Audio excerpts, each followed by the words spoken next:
देखिए, नीतीश कुमार जी चाहे जितना भी प्रयास कर लें, जहाँ से लड़ें उनकी छवि खराब हो चुकी है। नया पार्लियामेंट बनने का मतलब है कि संविधान को बदलना चाह रही है बीजेपी। फायदा होगा। वहाँ मुलायम सिंह यादव है, मायावती है, चंद्रशेखर रावण है, प्रकाश अम्बेडकर हैं, देश के कई आपके ये भगवत मान हैं। तो कई सारी पार्टियां मिलकर के सारा तो आखिर तो आपका जाति समीकरण जो गुनाह भागे वो तो करेंगे ना भाई। पॉलिटिक्स तो नीतीश कुमार कर ही रहे हैं। खैर, नीतीश कुमार का मेंटलिटी डिस्टर्ब हो चुके हैं। अब उनको राजनीति से संन्यास लेना चाहिए और अपनी गद्दी को किसी दूसरे को सौंपना चाहिए। आपने युवाओं कहा कि हम रोजगार देंगे। किस बात का रोजगार भाई? महंगाई कहाँ चला गया? पेट्रोल डीजल के दाम कहाँ चले गए? गैस के दाम कहाँ चले गए? कल कारखाने चले गए, अडानी अंबानी के साथ देश में अपने बेच दिया।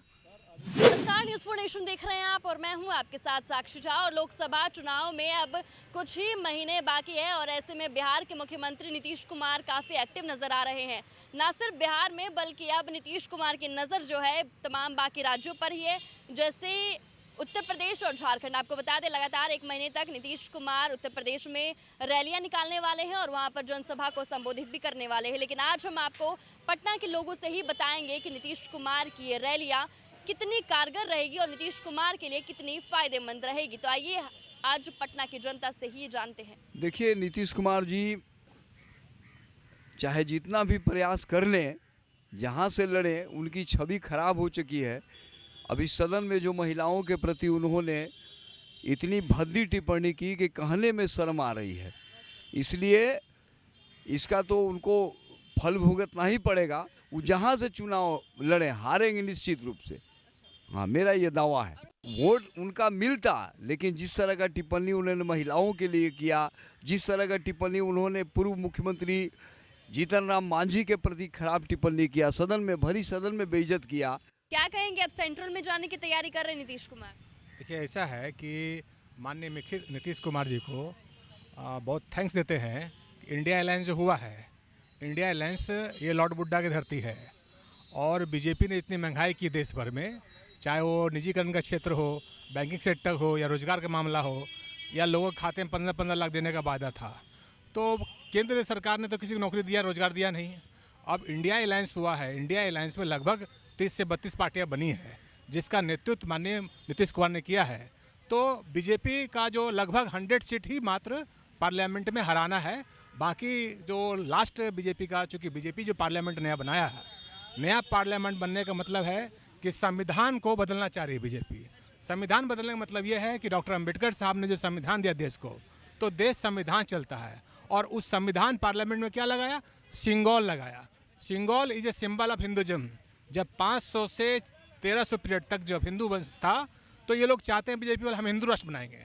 जब हिंदू राष्ट्र बनेगा तो ब्राह्मण, क्षत्रिय, शूद्र, वैश्य होंगे। मतलब ये संविधान नहीं रहेगा। एक बात बताइए, संविधान का पहला पृष्ठ देखा होगा आपने, उसमें खुद राम जी की फोटो लगी है। तो फिर संविधान जो है, जो मूल संविधान है जो इंग्लैंड में है, उसमें राम, लक्ष्मण और सीता रामायण कुछ नहीं उसमें है। प्रिंटेड संविधान है, इसकी कॉपी मेरे पास है। अभी जो बीजेपी ने जो संविधान का जो है प्रारूप तैयार किया है, मॉडल तैयार किया गया, गलती से उसमें जो है ये सब डाला गया है। संविधान जो है फंडामेंटल राइट्स जो है, धर्म जो है, फ्रीडम ऑफ रिलीजनशिप फंडामेंटल राइट्स देता है, वो धर्मनिरपेक्ष है। यहाँ किसी भी हिंदू, मुस्लिम, सिख, ईसाई, बौद्धिस्ट सभी लोग रह सकते हैं। डेमोक्रेटिक कंट्री है। लेकिन मोदी जी क्या किए? वो सिंगल गाड़े। और क्या सिंगल में क्या था? हिंदुज़म लाएंगे। क्या उसका जो आज के डेट में जितने बाबा हैं, बाबा क्या बोल रहा है? हम हिंदू राष्ट्र बनाएंगे। तो माननीय नीतीश कुमार जो लॉर्ड बुद्धा की धरती, हम लोग बिहार से आते हैं, तो ये बिहार ही इस बार पूरे संविधान को बचाने में और मोदी को हटाने में मदद करेगा। इसलिए मैं नीतीश कुमार जी को बहुत लॉट्स करता हूँ कि उन्होंने इंडिया अलायंस किया और बिहार में आज 18,000 नौकरियाँ दिया है। आज अन्य राज्यों, केरला, तमिलनाडु और मध्य प्रदेश के लोग बिहार आए और लगभग 18,000 महिलाएं यहाँ +2 के बच्चे को पढ़ाने के लिए जॉब दिया। तो मोदी जी ने कहाँ दिया जॉब? अच्छा, क्या लगता है नीतीश कुमार जो यूपी में अब रैली निकालेंगे, इससे नीतीश कुमार को कोई फायदा होगा लोकसभा चुनाव में? बहुत फायदा होगा। वहाँ मुलायम सिंह यादव है, मायावती है, चंद्रशेखर रावण है, प्रकाश अम्बेडकर हैं, देश के कई आपके ये भगवत मान हैं। तो कई सारी पार्टियां मिलकर के सारा तो आखिर तो आपका जाति समीकरण जो गुनाह भागे वो तो करेंगे ना भाई। पॉलिटिक्स तो नीतीश कुमार कर ही रहे हैं। तो मुझे पूरा लगता है कि यूपी से ही माहौल बनेगा। क्या लगता है सर, अब नीतीश कुमार जो है उत्तर प्रदेश में एंट्री ले लिए हैं और लगभग एक महीने तक अपनी रैली उत्तर प्रदेश में चलाएंगे? देखिए, नीतीश कुमार का मेंटलिटी डिस्टर्ब हो चुके हैं। अब उनको राजनीति से संन्यास लेना चाहिए और अपनी गद्दी को किसी दूसरे को सौंपना चाहिए। क्योंकि आपका एक संसद नहीं है, एक राज्यसभा मेंबर नहीं, और आप सपना देख रहे हैं प्रधानमंत्री का। नरेंद्र मोदी के पास 340 विधायक, तो हर समय लगता है कि कब सरकार गिर जाएगी, कब बन जाएगी। और नीतीश कुमार अकेले चाह रहे कि हम देश के प्रधानमंत्री बन जाएंगे। जब इनके आपस में 36 पार्टी जुड़ी है, उनकी एकता ही नहीं है। 3 बार तो चेंज हुआ, जब अपडेट होता है तो चेंज हो जाता है। तो एकता तो होता है कि भाई आपका हमारा जब टाइमिंग हुआ तो हम जाएंगे, मीटिंग करेंगे, बताएंगे, लोगों से मिलेंगे जुलेंगे।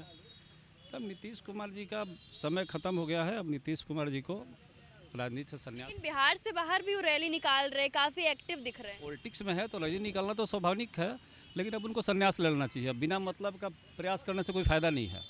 हर चीज़ का एक उम्र सीमा होता है ना, जिस सीमा में अब मान लीजिए जो बच्चा 28 साल का दौड़ लगाएगा वो 70 साल का नहीं दौड़ेगा। अब मान लीजिए जा रहे हैं तो मोदी जी को संन्यास लेके जो था ना, मोदी जी संन्यास क्यों लेंगे? आपने युवाओं को कहा कि हम रोजगार देंगे, किस बात का रोजगार भाई? महंगाई कहाँ चला गया? पेट्रोल के दाम कहाँ चले गए? गैस के दाम कहाँ चले गए? कल कारखाने चले गए, अडानी अंबानी के साथ देश में आपने बेच दिया।